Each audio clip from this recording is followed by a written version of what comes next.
Hello students, today we have to learn free fall. Today we have to learn free fall. What is mean by free fall that we have to see today?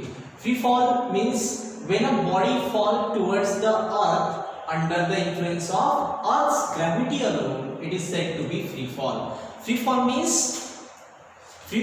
काय होते? तर free fall means by definition आपण पाहूच, पण त्याआधी free फॉलचं एक example बघूया आपण. आपल्याला माहित आहे की हा जो ग्रॅव्हिटेशनल फोर्स आहे हा प्रत्येक वस्तूवर असतो, प्रत्येक ऑब्जेक्टवर हा ग्रॅव्हिटेशनल फोर्स असतो. तर सपोज आपण एखादा स्टोन, आता हा मार्कर आहे, सपोज हा स्टोन म्हणू आपण, याला एक स्टोन आहे, दगड आहे. जर आपण हा स्टोन हातामध्ये धरलेला आहे तर हा स्टोनवर काय आहे, अर्थ ग्रॅव्हिटी अप्लाय होत आहे, बरोबर आहे. ग्रॅव्हिटेशनल फोर्स याच्यावर लागत आहे, येतं लक्षात. तर the this stone is experiencing the earth's gravitational force, but it is balanced by hand. Means hand is upholding this stone. म्हणजे या स्टोनला वर उचलून ठेवण्याचं काम कोण करत आहे? आपला हात करत आहे, बरोबर आहे. पण तरीही या स्टोनवर काय अर्थ ग्रॅव्हिटेशनल फोर्स अप्लाय होत आहे. सपोज आता आपण हा जो हात आहे हा आपण बाजूला केला, बरोबर आहे. तर आता कोणता फोर्स? आता सपोज हे जे मी धरलेलं आहे, सपोज आता धरावं लागतंय म्हणून धरलेलं आहे, ठीक आहे. असं समजा की आता याच्यावरून मी हात काढलाय तर कोणताच फोर्स अप्लाय होत नाही. जर कोणताही फोर्स अप्लाय नसेल होत तर अशा प्रकारे हा जो मार्कर आहे म्हणजे स्टोन आहे तो खाली पडून जाईल under the influence of gravitational force. आता जेव्हा आपण हा स्टोन हातात पकडला होता त्यावेळेस याच्यावरती कोणता फोर्स अप्लाय होऊन राहिला होता? मस्क्युलर फोर्स, बरोबर आहे. ग्रॅव्हिटेशनल फोर्सला कोण बॅलन्स करून राहिला होता? हा मस्क्युलर फोर्स. पण जेव्हा आपण हा जो फोर्स आहे हा जेव्हा आपण काढून घेतो तेव्हा काय होते की जो स्टोन आहे तो खाली पडते. तो कोणामुळे पडते? अर्थ ग्रॅव्हिटेशनल फोर्समुळे. जेव्हा हा स्टोनला कोणताही फोर्स अप्लाय केला नव्हता तेव्हा एकच फोर्स, ओन अँड ओनली एकच फोर्स याच्यावरती अप्लाय होत होता आणि तो म्हणजे कोणता होता? Gravitational force. आणि त्या ग्रॅव्हिटेशनल फोर्सच्या मुळे हा जो स्टोन आहे तो खाली आला, येता लक्षात. आणि हा जो स्टोन आहे तो फ्रीली फॉल झाला असं आपण म्हणू, बरोबर आहे. तर जेव्हाही एखादा ऑब्जेक्ट खाली पडत असताना त्यावर फक्त आणि फक्त अर्थ ग्रॅव्हिटेशनल फोर्स अप्लाय होत असेल तर अशा फॉलला आपण काय म्हणायला पाहिजे? फ्री फॉल, बरोबर आहे. म्हणून डेफिनेशन दिली आहे, when a body falls under the influence of gravitational force alone. परत सांगतो, when a body falls under the influence of earth's gravitational force alone, then it is said to be free fall, बरोबर आहे. जर एखादा पानाचं खाली पडणं आहे, पानाचं म्हणा, किंवा एखादा फिदर आहे, ते फिदर आहे, एखादा कॉटन बाउल आहे तो जर खाली पडत आहे तर त्यांच्यावर कोणता फोर्स अप्लाय राहते? त्यावेळेस पान म्हणा किंवा एखादा फिदर म्हणा ते पडत असताना त्यांच्यावर फक्त आणि फक्त कोणता फोर्स अप्लाय होतो? तो म्हणजे ग्रॅव्हिटेशनल फोर्स. म्हणून म्हटलंय आपण when a body falls under the influence of earth's gravitational force only, or when a body falls under the influence of earth's gravitational force alone, then it is said to be free fall. त्या फेनॉमेनाला काय म्हणतो आपण? Free fall म्हणतो. आणि तो जो object खाली पडतो त्या खाली पडणाऱ्या ऑब्जेक्टला आपण फ्रीली फॉलिंग ऑब्जेक्ट किंवा फ्रीली फॉलिंग बॉडी असं म्हणतो. अंडरस्टूड, बरोबर आहे. तुम्ही करून बघायचं, एखादा स्टोन घ्या, बरोबर आहे, त्याला धरून ठेवा. असं धरलेल्या अवस्थेमध्ये इन दिस स्टेट, या स्टेटमध्ये काय होते? दोन फोर्स अप्लाय होऊन राहिले, कमीत कमी दोन फोर्स अप्लाय होत आहेत. ते म्हणजे कोणते? एक म्हणजे अर्थ ग्रॅव्हिटेशनल फोर्स आणि दुसरा म्हणजे muscular force which is balancing the gravitational force. जोपर्यंत हा मस्क्युलर फोर्स आहे तोपर्यंत हा ऑब्जेक्ट हा खाली पडत नाही, कारण तो बॅलन्स झाला. ग्रॅव्हिटेशनल फोर्स जितका आहे तितकाच फोर्स आपण लावत आहे, म्हणून हा ऑब्जेक्ट जिथे आहे तिथेच आहे. पण जेव्हा once we release the stone falls on the earth's surface under the influence of gravitational force alone, and such a fall is known as free fall. What is the definition for this? When a body falls under the influence of earth's gravity alone, it is said to be free fall. बघून घ्या एकदा.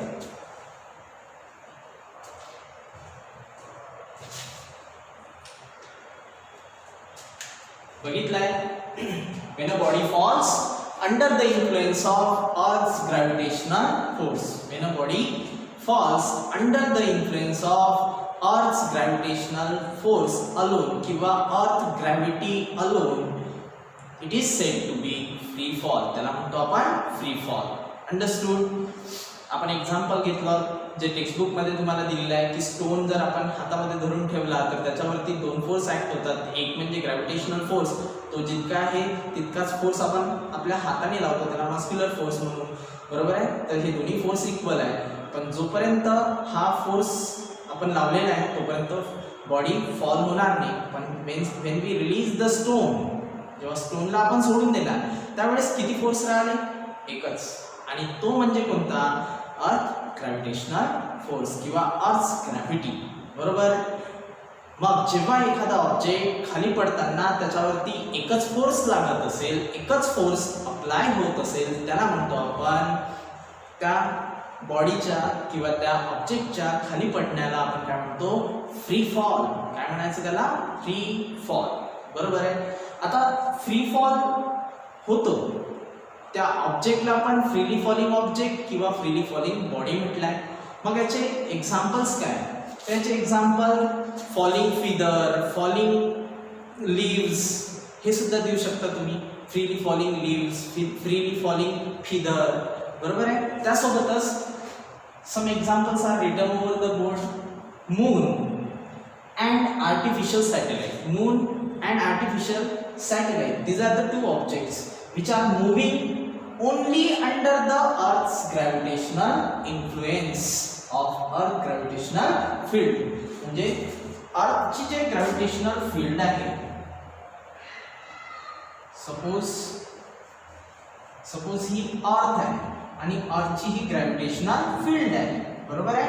या अर्थ gravitational field मध्ये कोण revolve होते? Moon, बरोबर आहे. तर अर्थचा ग्रॅव्हिटेशनल फोर्स याच्यावरती कंटिन्युअसली अप्लाय होत असतो, कंटिन्युअसली अप्लाय होत असतो. दुसरा कोणताच फोर्स याच्यावरती अप्लाय होत नाही, बरोबर आहे. रिव्हॉल्व होतानाचे मून दाखवलेला आहे मी, रिव्हॉल्व होताना. तर याच्यावरती फक्त एकच फोर्स अप्लाय होते, तो म्हणजे अर्थ ग्रॅव्हिटी किंवा अर्थ gravitational force. F is equal to Gmm/r².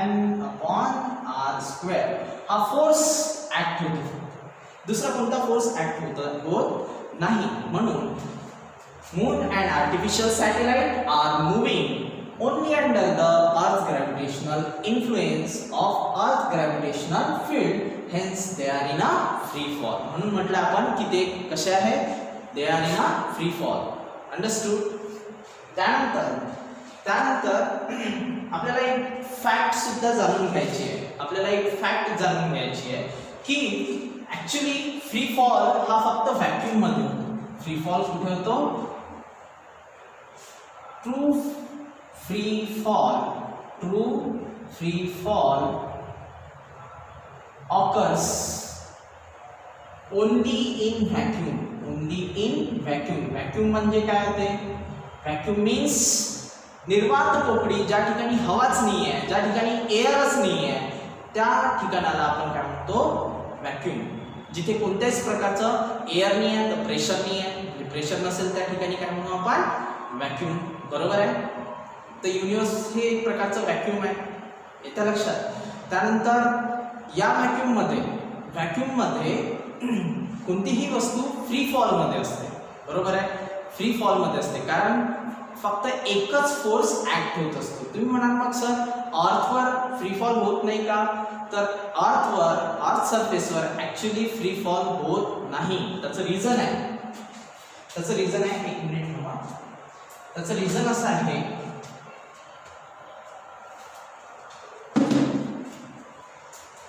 समजा सपोज इथे जर दिसत असेल तर लक्ष द्या, हा ऑब्जेक्ट आहे. ऑब्जेक्ट जेव्हा खाली पडत असतो तेव्हा या अर्थ ग्रॅव्हिटेशनल फोर्स ऍक्ट होत असतो आणि या ऑब्जेक्टला खाली ओढण्याचा प्रयत्न. पण त्यावेळेस या ठिकाणी एअर सुद्धा आहे. अर्थ ॲटमॉस्फिअरमध्ये एअर आहे. एअर काय करते, एक फोर्स म्हणजे फ्रिक्शनल फोर्स, घर्षण बल म्हणतात. म्हणजे कोणतंही ऑब्जेक्ट खाली पडत असताना हवेशी त्याचं घर्षण होते, बरोबर आहे. म्हणजे ते घर्षण होताना कोणता फोर्स लागेल, फ्रिक्शनल फोर्स लागेल. तो फ्रिक्शनल फोर्स सुद्धा लागते. दुसरी गोष्ट, येताना पटकन सोडल्याबरोबर खालीच नाही पडून जात, येताना दिसते ना आपल्याला असं असं असं, बरोबर आहे. तर येताना एअरमुळे त्याला बायोंट फोर्स, एअरमुळे पहिला फोर्स लागला फ्रिक्शनल फोर्स आणि दुसरा फोर्स लागला बायोंट फोर्स,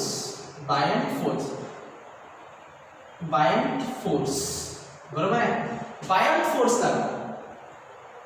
बायोंट फोर्स काय असते, the force which uphold the object. एखाद्या ऑब्जेक्टला वर धरून ठेवणारा, वर उचलून धरणारा जो फोर्स आहे त्याला आपण बायोंट फोर्स म्हणतो. जो कोणाची प्रॉपर्टी आहे, फ्लुइड्सची म्हणजे एअर अँड वॉटर. पाण्यावरही आपण तरंगू शकतो. का बरं, कारण वॉटरचा काय असते, आपल्यावर अप्लाय झालेला बायोंट फोर्स. एअरमध्येही काही वेळापर्यंत आपण फ्लोएट होतो, एकदम खाली पडत नाही. तर तो जो एअरमध्ये आपण थोडा काही सेकंदासाठी जे थांबतो ते कोणत्या फोर्समुळे आहे, बायोंट फोर्समुळे. So students, what I am talking here,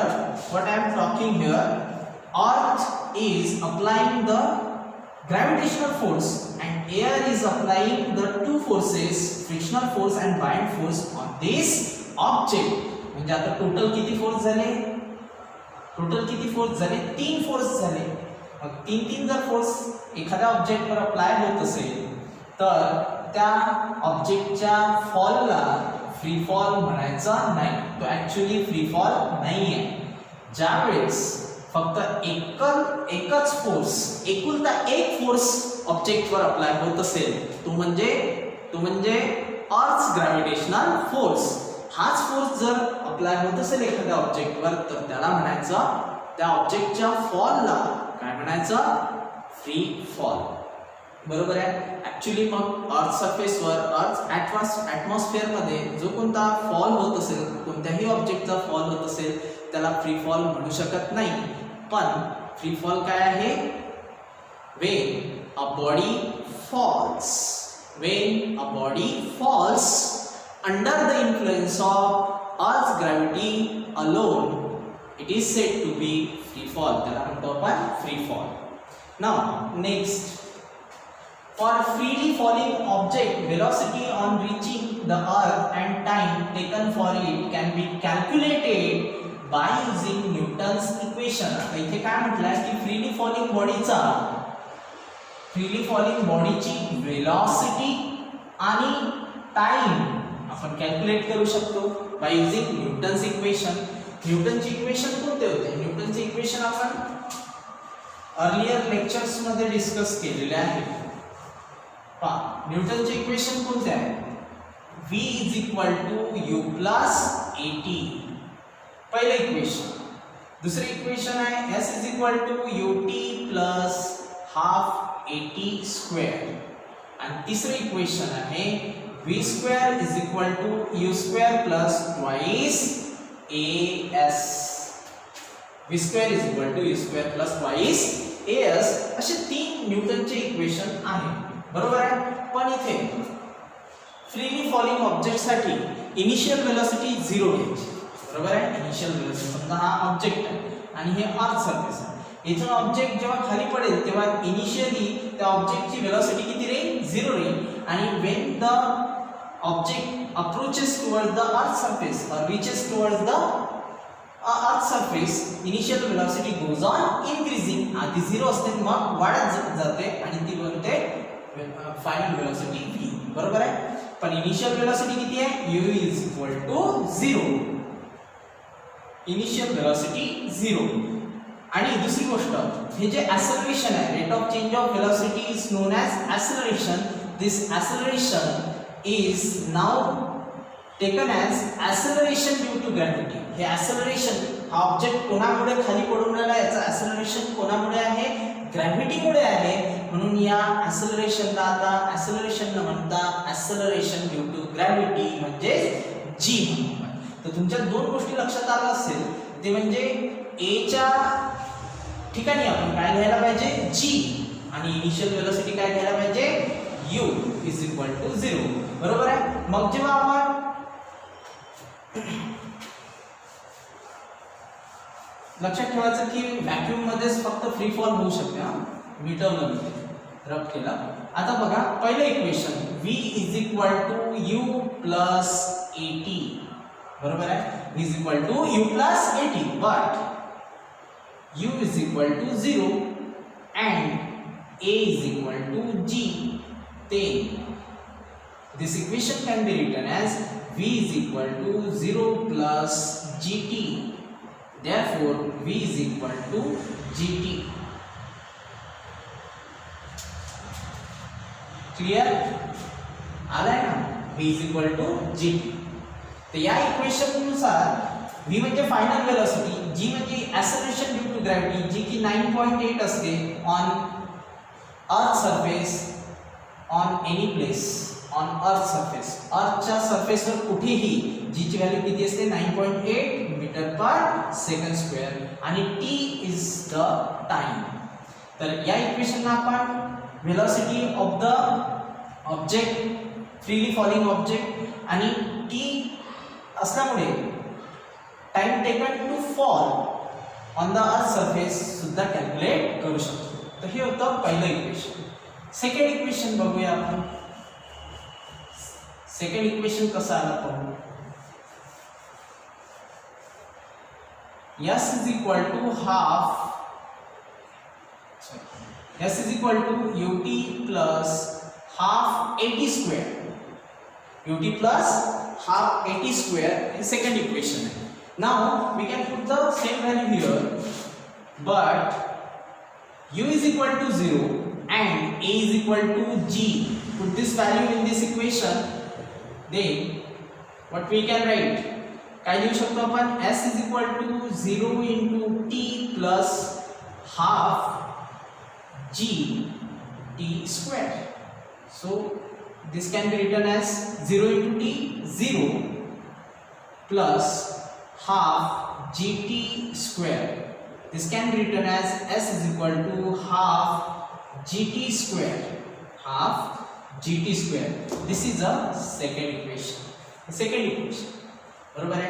त्यानंतर थर्ड इक्वेशन बघूया. थर्ड इक्वेशन पहा. थर्ड इक्वेशन काय आहे?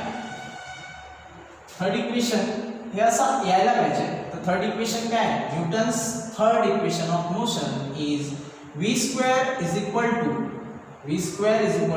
u square plus twice as. s is the displacement or distance. ठीक आहे.